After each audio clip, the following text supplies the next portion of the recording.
आपल्या चॅनल वरती। आता मस्त असा मला दुधी मिळालाय। सध्या थंडीमध्ये खूप सुंदर दुधी मिळतात, पण दुधी विशेष कोणाला आवडत नाहीत, म्हणजे ते पानसट वाटतात किंवा बेचव वाटतात। पण दुधीचं आपण छान प्रिपरेशन बनवू शकतो बरं का। तर आज आपण अशीच बनवूया दुधीची एकदम चटपटीत चमचमीत पकोडा करी। पकोडा करी नाही, कोफ्ता करी।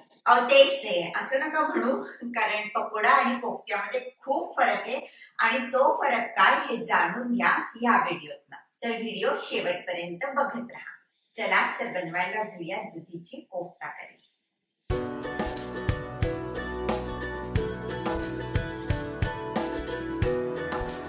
तर अशा या पौष्टिक दुधीची सालं टाकायची नाहीये बरं का, ती पण आपण वापरणार आहोत। दुधीचे सगळे पार्ट्स आपण वापरणार आहोत। हे सालांचं जे प्रिपरेशन आहे ते अतिशय मस्त लागतं, एकदम कुरकुरीत लागतं। पुढच्या व्हिडिओमध्ये मी दुधीच्या सालांचं प्रिपरेशन दाखवीन, अगदी झटपट होणार आहे।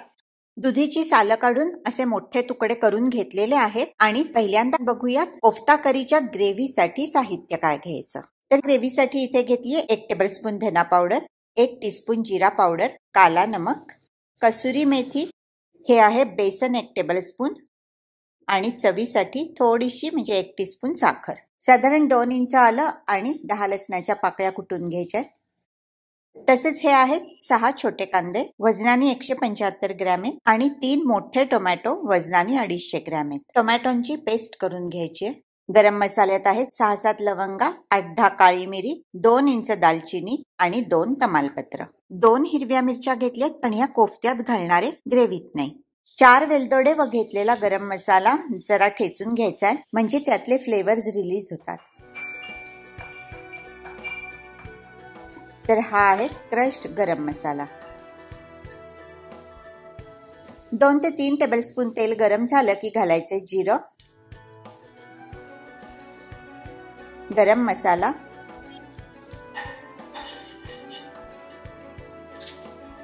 तमालपत्र, कुटलेला आलं लसूण,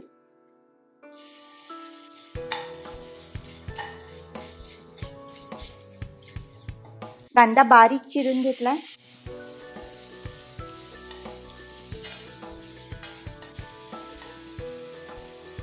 थोडं मीठ घातलं की कांदा सोनेरी व्हायला वेळ लागत नाही।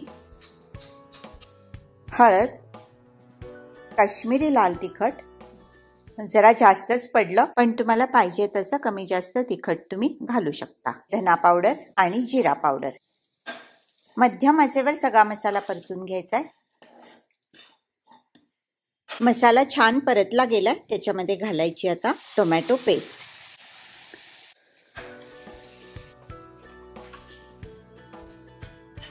टोमॅटोतलं पाणी आटून मसाला कोरडा झाला की ग्रेव्ही मिळून येण्यासाठी घालायचंय बेसन, घालायचंय काला नमक। हे सगळं परत थोडं परतायचंय आणि घालायचंय 1 कप पाणी। बघा किती छान मिळून आलाय सगळा मसाला। झाकून 1 वाफ आणूया आणि तोवर कोफ्त्याची तयारी करूया।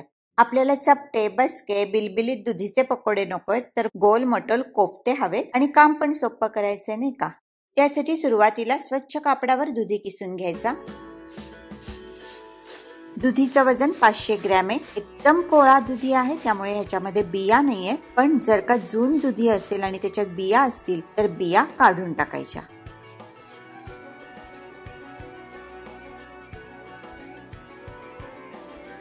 किसलेल्या दुधीत थोडं मीठ घालायचं, म्हणजे दुधीतलं सगळं पाणी बाहेर पडतं।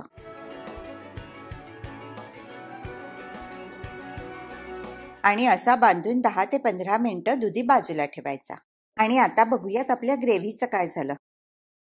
वाह, सुरेख मस्त दिसतीये ग्रेव्ही। कोफ्ते पाणी शोषून घेतात, म्हणून ग्रेव्ही थोडी पातळच ठेवणार आहे। त्यासाठी 2 कप पाणी घालते ग्रेव्हीत आणि हा पाण्याचा दुसरा कप।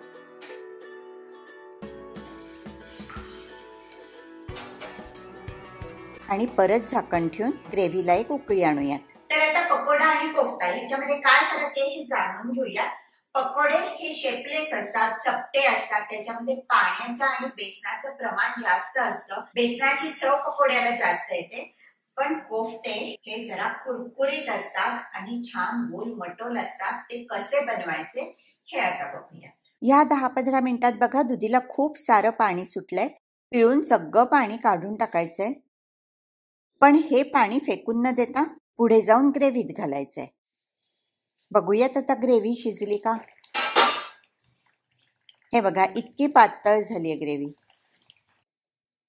आणि करीला क्रीमी चव येण्यासाठी हे अर्धा कप दूध,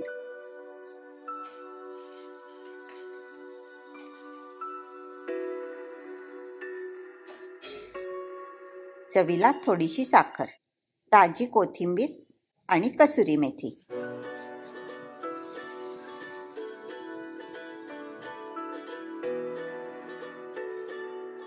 आणि हे आहे आपण बाजूला ठेवलेलं दुधीचं पाणी. अशी आपली बेसिक ग्रेव्ही झालेली आहे. तर बघूयात आता एकदम कुरकुरीत गोल मटण कोफ्ते कसे बनवायचे.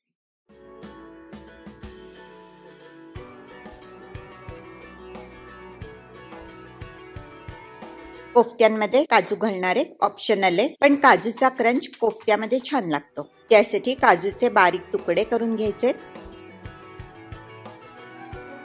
कोफ्त्यांमध्ये घालण्यासाठी मिरची आणि आलं पण बारीक कापून घेते.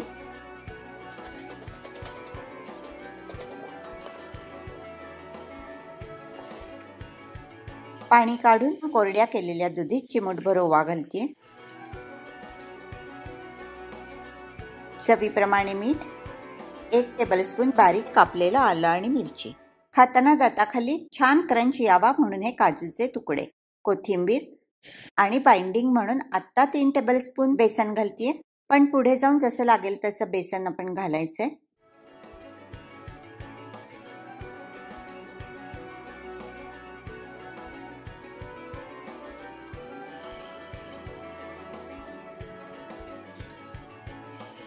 अजून पण थोडं बेसन हवंय. 1.5 टेबलस्पून बेसन घालते.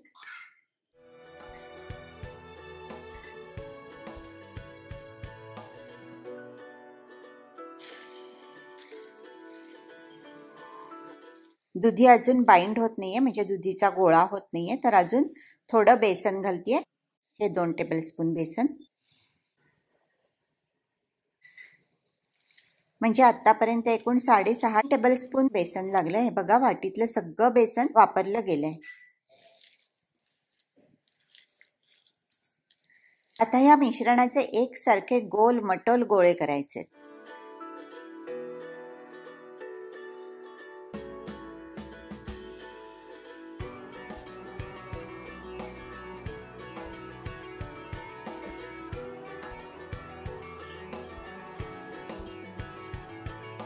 असे ह्या सगळ्या मिश्रणाचे गोळे करून झालेत आणि एकूण 20 कोफ्ते झालेत.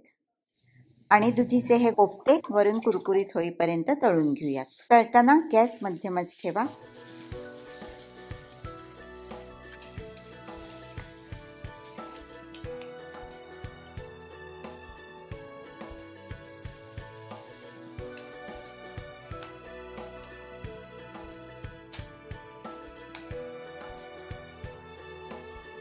हे बघा मस्त सोनेरी रंगावर छान तळले गेलेत.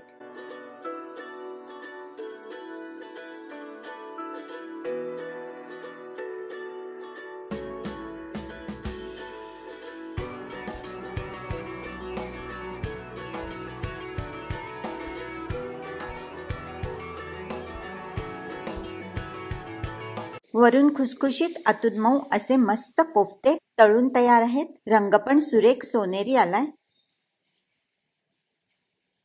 हा बघा आतून किती मस्त दिसतोय कोफ्ता आणि एकदम स्पॉन्जी झालाय. त्यामुळे छान ग्रेव्ही शोषून घेईल आणि ग्रेव्हीमध्ये मस्त मुरेल. आणि आता हे कोफ्ते घालायचे ग्रेव्हीत.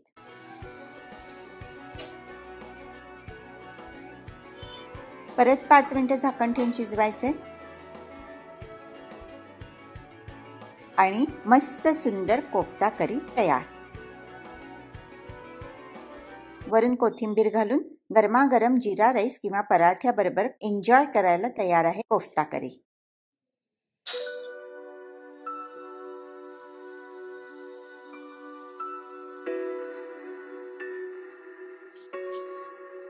थंडीत या गरमागरम चमचमीत कोफ्ता करीची मजा काही निराळीच. तर असे मऊ मुलायम कोफ्ते झालेले आहेत, चमच्याने पण आरामात तुटतायत. मस्त लागतायत कोफ्ते. मसाल्याचा फ्लेवर पण खूप छान लागलाय.